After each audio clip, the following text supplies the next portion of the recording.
Sit తొలుత అయితే మాత్రం ఈ తిరుమల లడ్డు తయారీకి సరఫరా చేసే నెయ్యిలో కల్తీ జరిగింది అని తెలిసిన వెంటనే కోట్లాది మంది తిరుమల శ్రీవారి భక్తుల మనోభావాలు దెబ్బతినటం, ఆ తర్వాత ఈ వ్యవహారం అంతా కూడా ఇప్పుడు పెద్ద చర్చనీయాంశంగా మారటంతో దీనిపై తొలుత సిబిఐ ఎంక్వైరీ జరిపించాలని ప్రభుత్వం భావించింది.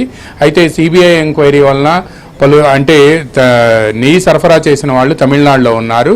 అందువలన ఇన్ని రాష్ట్రాల్లో విస్తరించి ఉండటం, పైగా కేంద్రం కూడా ఈ వ్యవహారంపై స్పందించి ఉండటంతో సిబిఐ విచారణ జరిపించాలని భావించినప్పటికీ సిబిఐ విచారణ అయితే విపరీతమైన జాప్యం జరుగుతుంది. పైగా భక్తుల మనోభావాలతో కూడిన అంశం కావడంతో దీనిపై సిట్ అయితే తొందరగా విచారణ చేసి నివేదిక ఇస్తుంది. ఆ తర్వాత దీనిపై చర్యలు తీసుకోవాలనే అంశంపై కూడా ప్రభుత్వం నిర్ణయానికి వచ్చింది. సాయంత్రం మంత్రులతో మాట్లాడిన తర్వాత చంద్రబాబు నాయుడు సిట్టు విచారణకు నియమించాలి అని చెప్పి నిర్ణయానికి వచ్చారు. ఈ సిట్టు విచారణలో ఐజీ కంటే ఎక్కువ స్థాయి ఉన్న అధికారిని సిట్టు బృందానికి విచారణాధికారిగా నియమించాలని నిర్ణయించారు. పైగా ఇందులో కూడా నిజాయితీ కలిగిన అధికారులు, అదేవిధంగా నిష్పక్షపాతంగా ఉండే వాళ్ళని చూసి ఎంపిక చేయాలి అని చెప్పి భావిస్తున్నారు. ఇందుకోసం డీజీపీతో పాటు ఇంటెలిజెన్స్ చీఫ్ వీళ్ళందరినీ పిలిపించి చంద్రబాబు ఇప్పుడు మాట్లాడుతూ ఉన్నారు.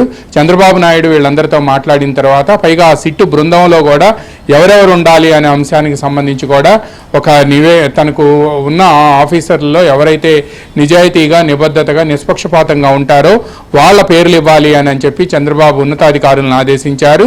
ఈ రోజు రేపట్లో ఈ సిట్టు బృందానికి సంబంధించి ఎవరు నేతృత్వం వహిస్తారు, అందులో సభ్యులుగా ఎవరుంటారు అనేది కూడా తేలే అవకాశం ఉంది. పైగా సిట్టుకి టర్మ్స్ ఆఫ్ రెఫరెన్స్ అంటే సిట్టు విచారణ చేయాల్సిన అంశాలు ఏంటి అనేది కూడా దాంట్లో పొందుపరచాల్సి ఉంది. పైగా దీనికి సంబంధించి జీవో ఇచ్చే సమయంలో కూడా న్యాయ నిపుణుల లీగల్ డిపార్ట్మెంట్కి లా డిపార్ట్మెంట్కి సంబంధించిన ఒపీనియన్ కూడా తీసుకోవాల్సి ఉండటంతో ఇంకా సిట్టుకి ఐజీ లెవెల్ అబోవ్ ఆఫీసర్స్ ఉన్నారంటే డెఫినెట్గా ఐజీ కంటే ఎక్కువ స్థాయి అధికారే దీంట్లో ఉండొచ్చు. అంటే అడిషనల్ డీజీ కానీ, డీజీ స్థాయి కానీ, లేకపోతే ఐజీ స్థాయి అధికారి, ఇటువంటి వాళ్ళు దీంట్లో ఉండే అవకాశం ఉంది. అందువలన ఇప్పుడు సర్వీస్లో ఉన్న వాళ్లే కావటంతో ఇందులో ఎవరిని నియమిస్తారు అనేది కూడా ఇంకా తేలాల్సి ఉంది. దీంతో పాటు ఇందులో కొద్దిగా ఎస్పీ స్థాయి అధికారులు కూడా కొంతమంది ఉంటారు. అదేవిధంగా డిఎస్పీ, సిఐలు, కానిస్టేబుల్స్ వీళ్ళందరినీ కూడా నియమించి, ఎందుకంటే ఇది విస్తృతంగా దర్యాప్తు చేయాల్సిన అంశం కావటంతో పాటు వీటన్నిటికంటే ఒక కీలకమైన అంశం ఉంది శ్రీహరి. ఇందులో ప్రధానంగా గమనించాల్సింది ఏంటి అంటే ఈ ఏడాది మార్చి 24వ తేదీన ఏదైతే టెండర్లు పిలుస్తూ కొన్ని నిబంధనలను సడలించారు అని చెప్పి ఇంతకుముందు ముఖ్యమంత్రి చంద్రబాబు నాయుడు తన ప్రెస్ మీట్లో చెప్పారో, ఆ ప్రెస్ మీట్లో ఆయన ఒక కీలకమైన పాయింట్ అని చెప్పారు. ఈ తిరుమల లడ్డు ప్రసాదం తయారీకి ఉపయోగించే నెయ్యి సరఫరా చేసే కంపెనీకి 250 కోట్ల రూపాయల టర్నోవర్ ఉండాలి అని చెప్పి అంతకు ముందు టెండర్ నిబంధనలో ఉంటే వైసీపీ ప్రభుత్వం ఈ నిబంధనని 150 కోట్ల రూపాయలకు సడలించింది.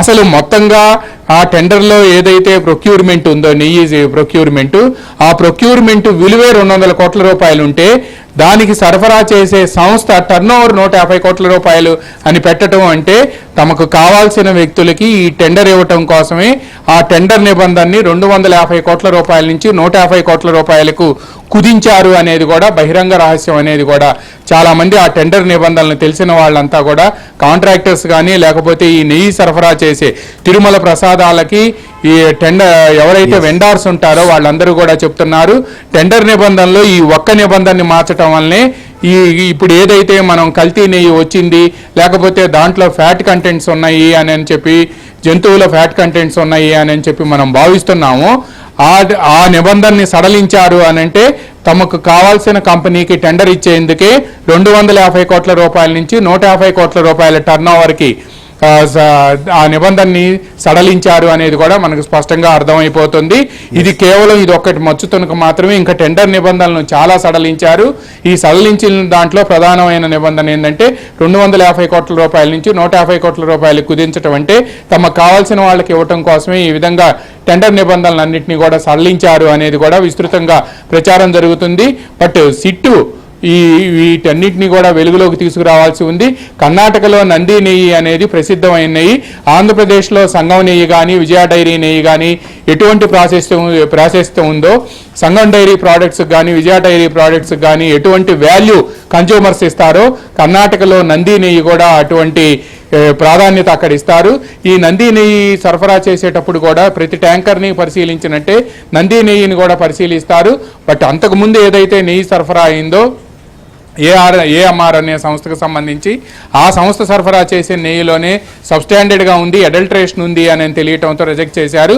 ఇప్పుడు ఈ నంది నెయ్యికి సంబంధించి కూడా ఎక్కడైనా తేడా వస్తే మాత్రం దీన్ని కూడా రిజెక్ట్ చేస్తాము అని చెప్పి కూడా చెబుతున్నారు. బట్ ఇక్కడ కోట్లాది అఖిలాండ కోటి బ్రహ్మాండ నాయకునికి సంబంధించిన ప్రసాదం అంటే కోట్లాది మంది భక్తుల మనోభావాలకు సంబంధించింది శ్రీవారి ప్రసాదం.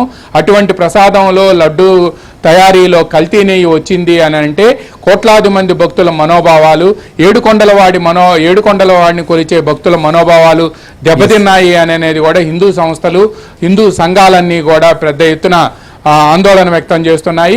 ఈ నేపథ్యంలోనే ఈరోజు ముఖ్యమంత్రి చంద్రబాబు నాయుడు తనకున్న సెంటిమెంట్తో పాటు భక్తుల మనోభావాలు వీటన్నిటి దృష్ట్యానే ఐజీ కంటే ఎక్కువ స్థాయి అధికారితో విచారణ జరిపిస్తామని చెప్పారు. రేపు మధ్యాహ్నానికల్లా జీవో వచ్చే అవకాశం ఉంది. దీనికి సంబంధించి టర్మ్స్ ఆఫ్ రిఫరెన్స్ ఐజీ స్థాయి అధికారి ఎవరనేది కూడా అందులో తేలే అవకాశం ఉంది. శ్రీహరి.